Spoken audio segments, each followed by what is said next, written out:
না, মানে দেখতে আইলাম তুমি কি করতাছ।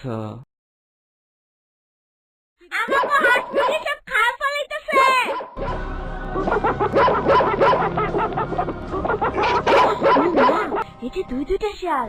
বিশু, বিশু!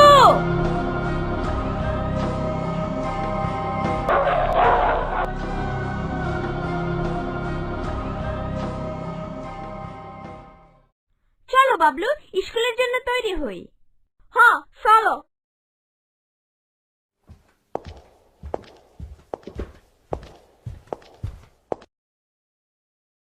মা, কদম চাচা ইদানিং আমার সাথে কেমন জানি করে, যখন তখন আইসা বইসা থাকে। আমার খুবই বিরক্তি লাগে।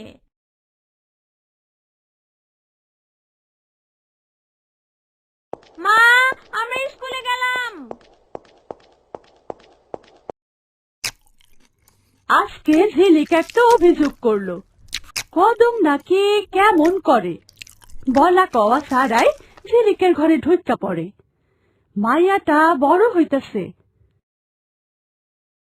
তুমি যে কি কও, ওরা সম্পর্কে চাচা ভাতিজি, ছোটবেলা থেকে কোলে পিঠে কইরা বড় করছে।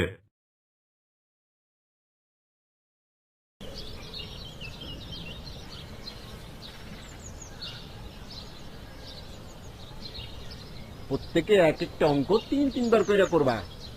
আজকে তাইলে যাও। আসি স্যার। আসি স্যার। ও হ্যাঁ রেশমা, তুমি একটু বসো, তোমারে আরেকবার বুঝাইয়া দিন। স্যার, এখন আমার ক্লাসে যাইতে হইব। তা তো যাইবাই, তোমারে আমি সবার মধ্যে একটু অন্য চোখে দেখি, তা কি বুঝো না?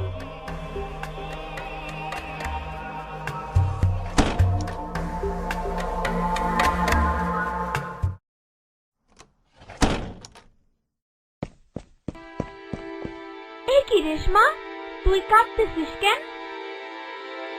রেশমা আপু, তুমি ক্লাসে যাইবা না? ইলিক, আজ রেশমাকে দেখলাম না যে। ওর কিছু একটা হইছে মনে হয়। কোচিং শেষে কানতে কানতে বাড়ির দিকে চইলা গেল, কিছু বললো না, আবার স্কুলেও আইলো না। কোচিং শেষে? বলো কি? তাহলে তো একবার খোঁজ নিয়ে দেখা দরকার।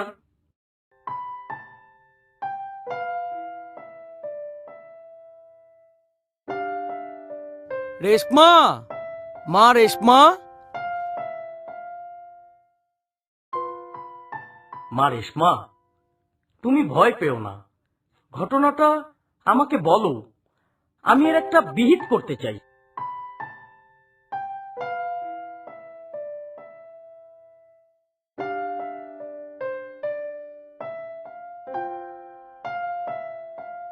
একজন শিক্ষক হিসেবে আপনি এটা একটা জঘন্য কাজ করেছেন। এই অপরাধে আপনাকে বরখাস্ত করা হলো।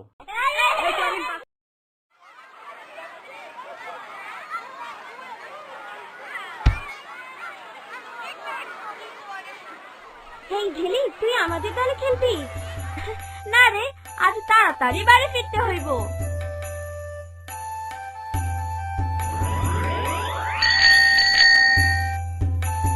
বাবলু, বাড়ি যাওয়ার আগে আমরা রেশমারে একবার দেখা গেলে কেমন হয়? হ্যাঁ, যামু। আচ্ছা ঝিলি কাকু, শিয়ালের বেশি শক্তি নাকি কুকুরের? এই দেখ দেখ, ম্যারাডোনা এসে।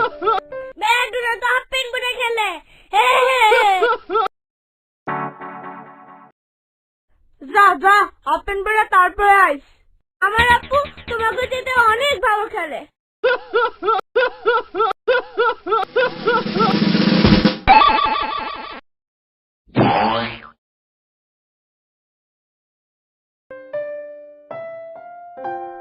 বাবলু, যা তো বাবা, দোকান থেকে একটা ম্যাচ নিয়ে আয়, তাড়াতাড়ি আসিস। ও বাবলু, কই যাস? চল এইদিকে চল, কি করবেন এখানে কন? তোরে চকলেট খাওয়ামু। আপনার চকলেট আপনি খান, আমাদের বোকা মনে করছেন? আরে চল না, চকলেট খাইতে খাইতে কথা শুনবি। বাবলু, বাবলু,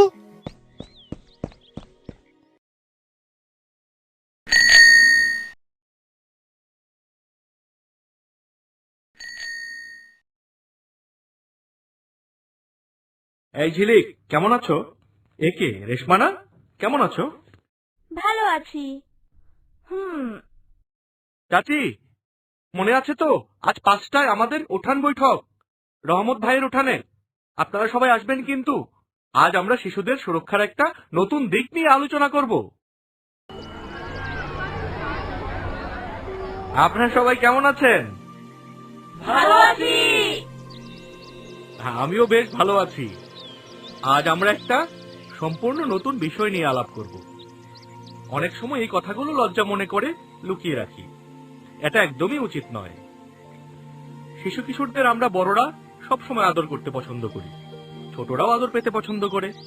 কিন্তু আমরা কি কখনো লক্ষ্য করেছি এই আদর করার সুযোগে কিছু দুষ্ট লোক খারাপ ইচ্ছা নিয়ে বাচ্চাদের গায়ে হাত দেয়, যা বাচ্চারা কোনো মতেই পছন্দ করে না। এটা খুবই খারাপ কাজ এবং শাস্তিযোগ্য অপরাধ। পরিবারের লোকজন, নিকট আত্মীয়, পরিচিতদের এবং কাছের মানুষদের দ্বারাও এমনটা ঘটতে পারে। এমনকি স্কুলে, কোচিং সেন্টারে, প্রাইভেট টিউটরের কাছেও ঘটতে পারে। অনেক সময় শিশুরা এ ধরনের খারাপ লোকজনের মুখোমুখি হতে পারে রাস্তায় কিংবা খেলার মাঠেও। এই খারাপ আদরের শিকার হলে সারা জীবন সেই স্মৃতি তাদের বয়ে বেড়াতে হয়। তাই আমাদের বড়দের উচিত, বিশেষ করে মা বাবা, শিক্ষক এবং পরিবারের ঘনিষ্ঠজনদের অবশ্যই সতর্ক থাকা। শিশুরা যদি কারো ব্যাপারে এমন অভিযোগ করে, তাহলে উচিত তাদের অভিযোগ মনোযোগ দিয়ে শোনা। ছেলে মেয়ে উভয় শিশুই এ ধরনের নির্যাতনের শিকার হয়ে থাকে। তাই নাকি? ছেলেরাও যৌন নির্যাতনের শিকার হয়? মাইয়া মানুষ সুযোগ পাইলেই পেঁচাল শুরু কইরা দেয়। এই রেশমার মা, চুপ করো। আহা, উনাকে উনার কথা বলতে দিন। আমি এখন থেকে অবশ্যই আমার ছেলে মেয়ের কথা মন দিয়া শুনবো। ধুর, আমি ভাবছি কোনো গুরুত্বপূর্ণ কিছু। আমি গেলাম। তবে সবচেয়ে বেশি শিকার হয় প্রতিবন্ধী শিশুরা। আমরা সচেতন হলেই আমাদের শিশু কিশোররা এসব থেকে রক্ষা পেতে পারে। আর তোমরা যারা ছোট, তোমরা এমন লোকজন থেকে সব সময় দূরে থাকবে। কেউ কোনো প্রলোভন দেখিয়ে, যেমন ধরো চিপস, চকলেট, পেন্সিল দেওয়ার নাম করে কোথাও নিয়ে যেতে চাইলে অবশ্যই যাবে না। অভিভাবকদের জানিয়ে দেবে। কখনোই লজ্জা বা সংকোচ করে এসব কথা লুকিয়ে রাখবে না।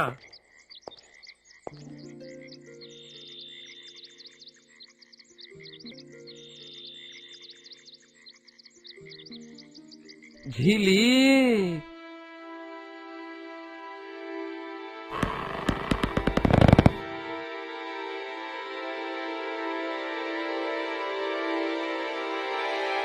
মা! ও আহ, আহ, আহ, আহ, ও আহ, ও।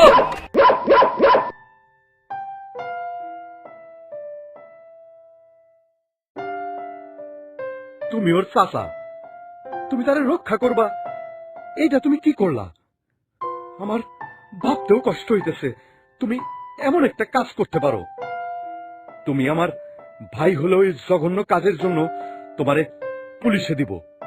ভবিষ্যতে কেউ যেন এই ধরনের জঘন্য কাজ করতে সাহস না পায়। শিশুদের উপর যৌন নির্যাতনকে না বলুন।